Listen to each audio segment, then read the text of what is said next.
There comes a point in every human life when doing more stops helping and thinking more starts hurting. Not because you're weak or unprepared, but because the mind is still carrying beliefs that no longer belong to the person you've become. Some beliefs are inherited like old family heirlooms, passed down with good intentions, yet heavy with invisible weight. Others formed quietly during childhood, when we misunderstood the world but didn't yet have the words to say so. And then there are the beliefs we absorbed simply by surviving a fast, chaotic society that rewards noise and punishes stillness. But here is the truth most people never hear. Life doesn't change when you learn something new. Life changes when you unlearn the things that limit you. Unlearning is not forgetting. It is the gentle art of releasing beliefs that once protected you, but now confine you. It is a return to clarity, to self-trust, and to the version of you that exists beneath years of quiet conditioning. If you've been feeling tired for reasons you can't explain, if you sense that something is holding you back, but you can't name it, this is the moment where everything begins to shift, not through force, but through understanding. Today, we explore 5 beliefs that silently restrict your potential and how releasing them can open your life in ways you may have never imagined. And as we walk through them together, you may discover that the life you've been trying to build isn't ahead of you. It's underneath the layers you were never meant to carry. One of the most deeply rooted beliefs in modern life is the idea that information equals control. We cling to it without question. We collect books we never read, advice we never use, opinions that don't belong to us, all because the world taught us that knowing more will somehow steady the ground beneath our feet. Yet here is the quiet contradiction. The human mind was never designed to hold this much. Every scroll, every notification, every opinion thrown our way builds a kind of mental static, so subtle we don't even notice it forming. And slowly, without intention, we become collectors of knowledge rather than creators of clarity. It feels productive. It feels responsible. It feels safe. But it drains us. There's a reason ancient philosophers, scientists, and leaders practiced the discipline of choosing very few inputs. They understood something that modern life obscures. Clarity is not created by adding more. It's protected by removing what is unnecessary. The belief that more information means more control is the very thing eroding your confidence. Because the more you try to know, the less room you have to feel what is true for you. Releasing this belief doesn't mean ignoring the world. It means curating it, shifting from consumption to discernment. When you stop trying to hold everything, you finally gain the strength to hold what matters. And in that quiet shift, something remarkable happens. Life becomes navigable not because you know more, but because you carry less. There is a widespread belief, quiet, unspoken, yet deeply ingrained, that anything worthwhile must be difficult. Growth must be painful. Change must be exhausting.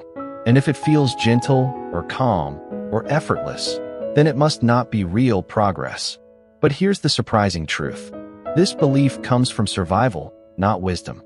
For most of human history, change was painful. Change meant migrating, adapting, fighting, enduring.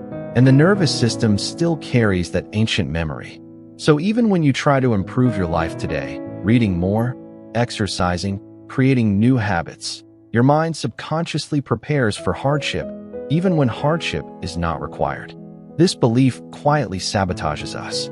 Because the moment growth starts to feel peaceful, we assume we're doing something wrong. The moment a new habit feels natural, we abandon it. The moment a decision feels simple, we question it endlessly. But consider this. Every system in nature evolves through ease, not strain. Trees grow in silence. Rivers carve landscapes without force. The human body regenerates in rest, not effort. Difficulty isn't the proof of growth. Alignment is. When you release the belief that self-improvement must be difficult, you unlock a different kind of transformation, one that feels natural, sustainable, and deeply personal. You start choosing paths that match your energy instead of battling against it. You start trusting your intuition instead of punishing yourself for not trying hard enough. The greatest progress often feels like relief, not resistance. And when you learn to honor that, you stop chasing improvement and begin becoming the person you were meant to be with quiet certainty. Another belief that quietly shapes our lives is the idea that true consistency means sticking to a path once you've chosen it, never wavering, never redirecting, never reconsidering. We're taught that changing your mind is a flaw, a sign of instability or weakness. But here is the surprising reality. The ability to change your mind is one of the highest forms of intelligence. Nature itself demonstrates this. Animals redirect their migrations when climates shift. Trees reroute their roots when they encounter stone. Even the human body adapts its internal chemistry every single moment to maintain balance. Nothing in the natural world survives through rigidity. Everything survives through flexibility. Yet humans often hold themselves to a standard that nature never intended. Finishing books they don't enjoy, staying in routines that drain them, holding on to goals that no longer reflect who they are. Not out of passion, but out of fear of being seen as inconsistent. But growth isn't linear, and staying loyal to an outdated version of yourself isn't discipline. It's self-abandonment. Unlearning this belief grants you something rare. Permission to update your direction as your understanding evolves. To outgrow old ambitions without guilt. To refine your values as you gain clarity. To pivot, not because you're lost, but because you're finally seeing more clearly. Consistency isn't the refusal to change your mind. It's the commitment to honor your truth, even when it leads you somewhere new. We are often taught that happiness is a treasure to acquire. More success, more possessions, more experiences. The pursuit itself feels noble, like a map leading us to a distant summit. Yet the hidden truth is unsettling. Happiness is rarely added. It is uncovered. Imagine a landscape slowly revealed as the fog lifts. Not built, not constructed, just discovered. The more we chase, the denser the fog becomes.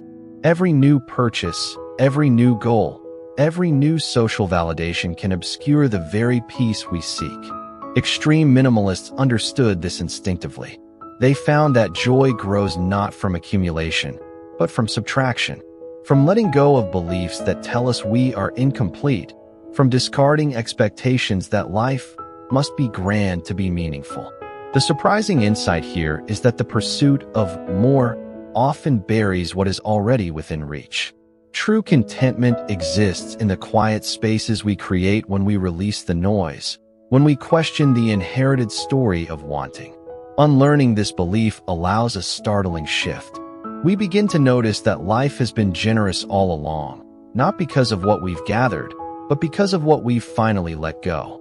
Happiness is not found in building. It is found in removing what never needed to be there. Perhaps the most quietly destructive belief of all is the one that equates struggle with worth. We are told, implicitly and explicitly, that a life of ease is shallow, that comfort must be earned, that if it comes naturally, it cannot be valuable. But here is the unexpected truth. Ease is not weakness. It is a signal. Every system in nature, rivers carving canyons, forests regenerating after fire, birds navigating long migrations, thrives by moving in harmony with the flow, not against it. The human spirit is no different. Struggle without purpose is wasted energy. Ease with intention is strength refined. Extreme minimalists understand this instinctively. They do not seek life without challenge. They seek life without unnecessary struggle. They release beliefs that glorify suffering, and in doing so, discover a subtle, resilient power. When you unlearn the notion that worth must be earned through endless struggle, you open space for clarity, creativity, and courage to act without hesitation. You begin to trust that life's value is intrinsic, not proven by hardship. You realize that the path of least resistance is sometimes the path of greatest insight. And in releasing this belief, you finally step into a life where your energy belongs to you, where struggle is a choice, not a chain. And so, we arrive at the quiet center of all learning. True growth is not built by adding more, nor proven through struggle, nor measured by the weight of your knowledge. It is discovered in what you release, in the beliefs you gently let go. The mind, like a forest after a storm, thrives when it clears space for sunlight to reach the roots. Each belief you unlearn makes room for clarity, freedom, and the subtle power of being fully present. Take a moment to breathe in the weight you've released today, even if only in thought. Notice the space that opens within you, an empty canvas waiting for your authentic life to be painted upon it. If this journey has stirred something inside, the path continues here, quietly waiting. There are other explorations, other ideas to awaken clarity, simplicity, and insight, each one a step toward living with less noise and more depth. Because the art of unlearning is not a destination. It is a lifelong companion, guiding you back to yourself again and again.